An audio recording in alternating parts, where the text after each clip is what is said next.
او ته د دې دپاره چغه وه سال له بیا څه نه درځي نه هغه امتحان دی چې سړی پرچه لیکي او ځان ته یې تماچې ښي بار دنیا کې زموږ ډګرې اوس نه قبلوي چې څو پورې ته په خپل امتحان نیغه شو ځکه وایي پاکستان کې خو دغه نه د هغې زامن د یو لیډر زوی مردار په دې کالجونو کې سبق نه وایي اما په لندن کې وایي په امریکا کې مو وایي په فوجي کالج کې وایي چې دا څیزونه پکې بند دي او دا کوڅه ډبې ساتلي کوڅه ډبې او دا یونین دی او دا صدر دی او دا سیکرټري دی دا اول الک هلاکولی نو دینی چینی خودلې دا غي نتیجه دی چې د مثال د سپوې د جګړو خپکیږي ما دا د لیدو خبرې ناغي ته چې سال له امتحان کې ځان ته تماچک دی د امتحان دی او سال له به دوی ته منت کوي چې موږ له نوکري وګوره ځان په خپل لیډر کا چې دا لیډر د لخپو ته راځي او چې تا د اوس نه ځان غلام کو دا هغه چیغې وښې نو مستقبل د هغه پورې وتړه چې سال له به مې فلانکي لیډر دغه کوي نوکر کوي او سال هغه خپل زوی ولې نه کوي چې تا کوي ځان تکړه که چې دغې مردارو ته د حاجت نی نو بچي تباه کړه اخلاق والا تباه کی تعلیم والا تباه کی نو دا د بچو حق ته چې داسې ویم سکول کې مه داخله وی چې دا خبرې پکې او که د زوی نه خبر شو چې پاټو کې حصه واخیسته وی نه بچي ته به سبق وی ډاکټر شه انجینیر شه اګریکلچر افیسر شه ښه تعلیم وکړه خو پاټو کې حصه ماله چې کوم هلک په پاټو کې حصه واخیسته دا تباه وي د سنجه جهان بدماشان مو ورسره او چې څه فساد یې دی نه بچو ته دین وښیه او پاټو ذهن ته لرکې دا ورته رښتیا دا پارټۍ او دا لیډران دا بچي تباه کوي د خپل غرض لپاره ځکه نوجوانان خو پوهېږي نه او هغه جذباتیانې دوی سره خو مشران څوک نه پاسي هوښیاران نه پاسي هغوی وي دا خود غرضه خلک د ځان وزیر کوي په نو دا جذباتیان هلکان لیډران دا پیدا کړي چې سال نه وله چغې وایي ځکه مشران خو دا کار نه کوي نو چې پوه شي چې زوی یې دغه شو جنرل سیکرټري شو زما خپله طالبانو کې هغه طالب د خنزیره بدي شي چې ځان جنرل سیکرټري کې یاد کړي زه مرداره سبق نه ووت په دې خوشحاله چې جنرل سیکرټري او فینانس سیکرټري او دغه سیکرټري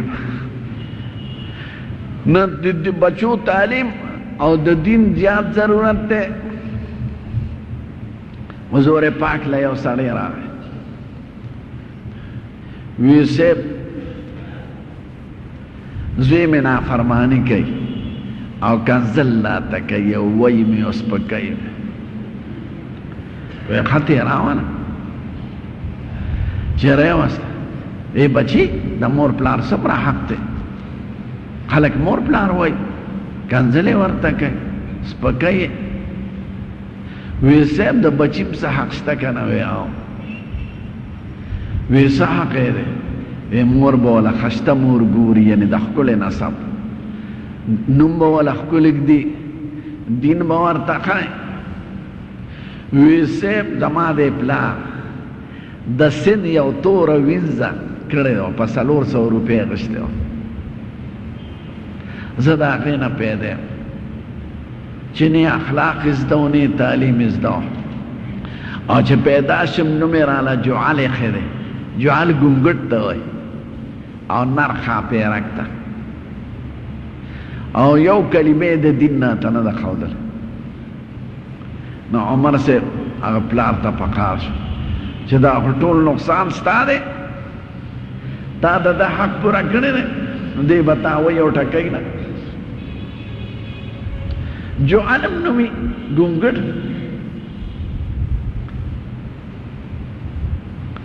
بل داسې کیس راغی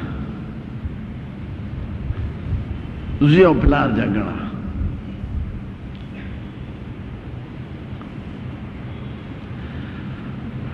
نو هغه پلار ته وایي تا د دین ښودلی دی ویې نه قرآن شریف دی ورته ښودلی دی وینا ادب دی ورته ښودلی وینا هغه پلار په لرګي په سر والو هغه ته وایي ولې دی بچي دا پلار و وی صاحب زه په غوی سورم او سندره مې ویله او ته پکې څه رکاوټ واچو نو ما سره لرګي و درد مې تېو نو هغه پلار ته وایي که تا دین ښودلی نو ده به دا کړی ده خو غوان لیدلی دی دغه شان بله لکه پلار او مور یې په جګړه ولیدل لرګی راواخېسته په دواړو یې راباندې کړ چا ورته وی ظالمه دا ولې وی ما خو لیدلی چې غوا میخ او سنډا په جګړه یا دوه سنډګان یا دوه غوان نو خلک یې په لرګي خلاصوي نو ما دواړه په لرګي خلاص کړل نه دا د دغه انجام دی چې څوک دین بچو ته نه ښایي او اخلاق ورته نه ښایي نو اول شروع ضرر مور پلار ته دا حکم دی چې اولاد کې به فرق نه کوي چې دوه زامن دي درې زامن دي ټولو ته یو شان ورکړه وکړه د حضور پاک زمانه کې یو سړی د نعمان د هغه نوم مور والا مور یې پلار ته وی دله څه شی ورکړه زیات نو هغه والا یو مرایې ورکړه نو ښځه ورته وایي وی په دې حضور پاک ګواه کړه چې سال پې بل څوک دعوه ونه کړي چې هغه له راغی وی صاحب دې زوی له مې مرایې ورکړی دی نو ته پې ګواه شه وی بل زوی له دې ورکړی دی هغه زوی د یو ښځې او دی د بلې ښځې وی نه هغه له مې نه دی ورکړی وی واپس که زه د ظلم ګوی نه کوم سړی که دا غواړي چې زما زامن زما ټول تابعداري نو دی دې پکې فرق نه کوي که فرق یې وکړو نو د هغې به وفا کې هم فرق راځي بیا دې دې ګیله نه کوي البته که داسې شرعي عذر وي لکه یو دیني سبق وی غریب دی او بل خپله نوکری کې دی خوشحاله دی نو دی د دې غریب زوی امداد وکړي د دین د تعلیم او د غربت د وجه یا یو فقیر دی بل مالدار دی یو صاحب استطاعت دی نو که شرعي عذر وي او فرق یې کوي نو خیر دی او که د ښځو د وجې نه فرق کوي چې یو د یو ښځې اولاد دی او بل د بلې اولاد یا هسې بېڅه فرق کوي نو دی مجرم دی دی ګناهګار دی لور او زوی کې به هم فرق نه کوي چې څومره څه شي زوی له ورکوي هومره به لور له هم ورکوي نو عام علما وایي چې په ژوند کې د هلک او د جینۍ فرق نشته چې زوی سره څومره احسان کوي نو لور سره هم کوه او څه عالمان وایي چې په هغه طریقه فرق وکړي چې څنګه میراث کې دی لکه دوه حصې زوی له ورکړي او یو حصه لور له ورکړي نو ټیک ده د دې نه به کمې نه کوي نو اکثر عالمان وایي په ژوند کې فرق نشته او د مرګ نه پس په میراث کې فرق شته او څه عالمان وی خیر دی که په ژوند کې د دغه شان فرق وکړو چې هلک له دوه حصې او جینۍ له یوه حصه نو شریعت د دې قایله اوس ډېر پښتانه لور به خرڅوي او زوی له به په 2 لکه روپۍ ګټي نو دا سخت مجرمان دي دا به الاوړې دوزخ کې ځوړند دي دا لور ستا د زړه ټوټه نه ده په زوی 2 لکه روپۍ لګې د واده او لور په 2 لکه خرڅه نو دا آخري درجه ظالم دی او خلک وی جوړي دا مسلمان دی ښه سړی دی ځکه ږیره یې پرېښې ده او پښتون دی او غټ پټکې والی دی دا د اسلام د تعلیماتو نه لرې دی د دین بدنامۍ نه هلک باندې چې خرج کوې په جینۍ هم خرج کوه او چې څنګه د هلک حق دی دقه شان د جینۍ حق دی په ژوند کې به فرق نه کوې کنی گناهگار به او قسم دی موجوده وقت کی جنکه د دې الکانو نه زیات همدردی پلار مور چې ناجوړه شي که لورې وادي او خبر شي نو هم به راځي دلته ماله جمیله یو عالم راځي که نن نی نو ما ته پخپله وایي د دیر دی خو دلته پېښور کې اوس وی د زړه دوره راباندې راغله نو 2 زامن مې دي ما ته وایي بابا دا پکې راځي نو لکه سړي باندې چې ټوخی راځي یا زکام او زما د زړه دوره وه خطرناک او لور مې تیمرګره کې واده ده نو چې خبره شوه د نیمې شپې ټکسي نیولی او په ټکسي کې سهار وختي ما ته ځان راورسم جینۍ که واده کې هم مور پلار سره محبت او که کوري سپلی به درته سمای